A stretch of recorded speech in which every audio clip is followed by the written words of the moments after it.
दोस्तों नमस्कार। 72,825 शिक्षक भर्ती 2011 में आवेदन करने वाले सभी अभ्यर्थी भाई बहनों का हमारे इस करियर सीक्रेट चैनल पर हार्दिक स्वागत है। मैं तिलक।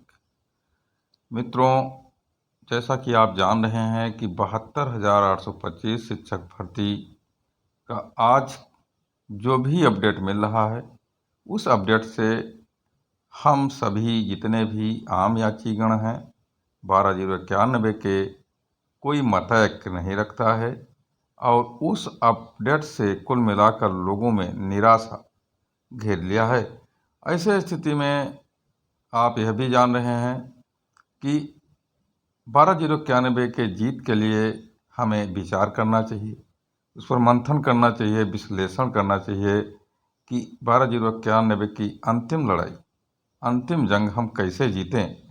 इसके लिए परस्पर बैठ करके और सलाह मशविरा करना चाहिए और आगे सुप्रीम कोर्ट में जाना ही पड़ेगा तो वहाँ किस तरह लड़ाई लड़ा जाए कि किसी तरह 12,091 के कम से कम याचियों को पैटिशनर बेनिफिट मिल जाए और इस बढ़ते उम्र में किसी पायदान पर उन्हें ठहराव मिल जाए और उनके जीवन में थोड़े ही दिन के लिए लेकिन खुशी आ जाए, क्योंकि लोगों की उम्र मित्रों बढ़ चुकी है और ऐसे स्थिति में हमें एक जो है पुष्ट पहल करनी चाहिए और अजय लड़ाई की तरफ बढ़नी चाहिए।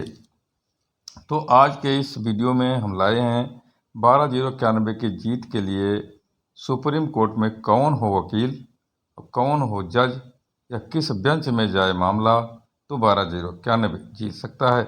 मित्रों, इसमें हम दो बेंच की बात करेंगे जिसमें मामला जाए और कौन वकील हो जो जिता सकता है, सारा डिटेल बताएंगे। अगर आप हमारे चैनल पर नए हैं तो हमारे चैनल को अधिक से अधिक संख्या में सब्सक्राइब जरूर कर दीजिए।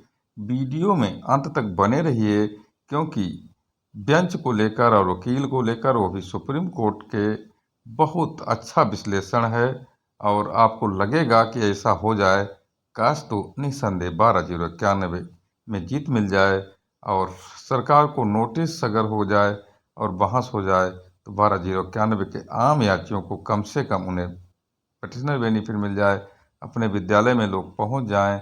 जहां आज तक हम हारते चले आए हैं, वहीं जीत की एक किरण कुल मिलाकर दिखाई दे रही है और उस किरण की बात इस वीडियो में हम करने वाले हैं। अगर आप कुल मिलाकर के वीडियो में अंत तक बने रहेंगे तो निस्संदेह आप उस बात को जान पाएंगे जिसको लेकर आज हम इस वीडियो में संजीदा हैं। मित्रों, सारा डिटेल बताएंगे। हम आपको बता दें कि 12,091 की लड़ाई आप जान रहे हैं कि 13 वर्षों से चल रही है। आप जान रहे हैं कि सुप्रीम कोर्ट के आदेश के बाद और फिर उसके बाद उस पर कंटेम्प्ट हुआ, कंटेम्प्ट वहाँ खारिज हुआ और ढुलमुल पैरवी के कारण लोगों ने चंदा चोरी की और कुल मिलाकर के केस हार गए। उसके बाद में केस की डिजाइन होती रही, अब्दुल्ला कलाम द्वारा परमादेश दिलवा करके हाई कोर्ट में पुनः लड़ाया गया। सिंगल बेंच ने अस्पष्ट ऑर्डर देते हुए कम से कम यह दिखाई उसमें पड़ा कि कम से कम यात्रियों को फायदा हो रहा है, लेकिन सरकार उस ऑर्डर से सहमत नहीं हुई, डबल बेंच में गई। डबल बेंच में अश्वनी कुमार मिश्रा और कुल मिलाकर के रिजवी की बेंच ने मामले को खारिज कर दिया और सरकार के पक्ष में फैसला दिया। थक हार कर लोग सुप्रीम कोर्ट गए, सुप्रीम कोर्ट में एसएलपी दाखिल की, एसएलपी खारिज हुई। एक जगह दूसरे बेंच में नागरत्ना मैडम के बेंच में उन्हें लिबर्टी मिल गई और इस आधार पर मुकदमा खारिज होते बचा कि हम अपना मामला एक बार रिव्यू में ले जाना चाहते हैं। तो मित्रों, रिव्यू पटिशन हाई कोर्ट में पड़ा हुआ है, जैसा कि आप जान रहे हैं। उस पर डेट नहीं लग रही है, पैर भी ढुलमुल है और लोग केवल चंदा लगभग करोड़ों रुपए दबा कर रखे हुए हैं। दो ग्रुप, नाम नहीं लेना चाहता हूँ, बार बार मैंने नाम ले लिया है। ऐसे स्थिति में रिव्यू पटिशन की डेट दशहरा बाद या दिवाली तक लग जाएगी और रिव्यू पटिशन डबल बेंच से मित्रों खारिज हो जाएगा, जैसे कि पूरी पूरी संभावनाएं हैं, उसको कोई नकार नहीं सकता है। और मॉडिफिकेशन ऑर्डर संभव दिख नहीं रहा, क्योंकि पैरवी अच्छी नहीं है, अच्छे वकील है नहीं और ओपन सुनवाई होने में बहुत कठिनाई दिखाई दे रही है। ऐसे स्थिति में जब सुप्रीम कोर्ट में मामला जाए, नई एसएलपी के रूप में जाए या जो लिटिगेशन कराने के लिए इन लोगों ने मॉडिफाई कंटेम्प्ट दाखिल किया है, आईए के माध्यम से रिस्पोंडेंट केस में लोग गए हैं और रिट पेंडिंग है, उसकी क्या स्थिति है किसी को पता नहीं है। तो हम आपको बता दें कि कौन सा वकील करना चाहिए। मित्रों, आज हम आपको बता दें कि अभिषेक मनु सिंघवी एक ऐसे वकील का नाम है जो इस समय सरकार के विपक्ष में मुकदमे जीत रहा है। अभिषेक मनु सिंघवी यहाँ तक कि बहुत ही निहायत गरीब लोगों की याचिका उन्होंने दाखिल की है कोर्ट में, सुप्रीम कोर्ट में। और अभी बाबा योगी आदित्यनाथ के बुलडोजर पर उन्होंने रोक लगवाया है सुप्रीम कोर्ट से। ऐसे स्थिति में अभिषेक मनु सिंघवी एक ऐसा नाम उभर कर सामने आ रहा है कि अगर उसको जो है हायर कर लिया जाए इन ग्रुपों द्वारा, या नया ग्रुप बनाकर लोग हायर कर लें, तो निस्संदेह मामला जो है कहीं ना कहीं हम जीत सकते हैं। इसके लिए अभिषेक मनु सिंघवी से मिलना चाहिए और मिल करके उनसे ब्रीफिंग करना चाहिए, केस की मेरिट देखना चाहिए, केस स्टडी करना चाहिए, उसके लिए जो भी उनकी फीस हो उसको देना चाहिए। अब समय नहीं बचा हुआ, इसके पहले इसको कर लेना चाहिए और अभिषेक मनु सिंघवी को ही वकील हायर करना चाहिए इस मामले में। मित्रों, जीत सुनिश्चित मिलेगी। अब हम आपको यह भी बताएंगे, अभिषेक मनु सिंघवी मान लीजिए हो गए, तो अभिषेक मनु सिंघवी का जो मुकदमा लगता है वो किस बेंच में लगता है, इसको भी मैं आपको बता देना चाहता हूँ।